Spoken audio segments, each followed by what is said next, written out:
ఒక వ్యక్తి చిన్ననాటి సహచరులు కొద్దిమంది కూటికి లేని స్థాయి నుంచి కోట్లకు పడగలెత్తుతారు.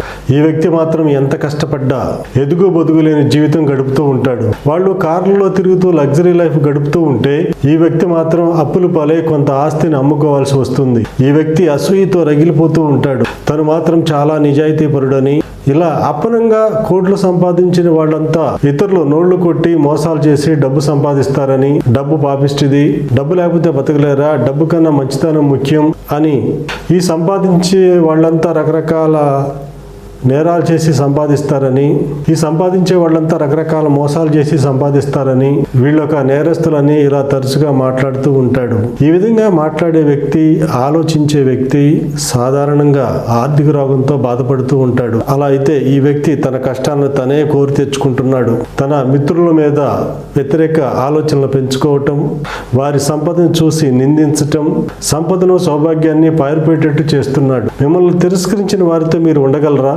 ఉండలేరు. అలాగే సంపద కూడా. ఈ వ్యక్తి ఏది కావాలని కోరుకుంటున్నాడో దాన్నే తరిమేస్తున్నాడు. డబ్బును నిందించిన వ్యక్తి దగ్గరికి డబ్బు రాదు.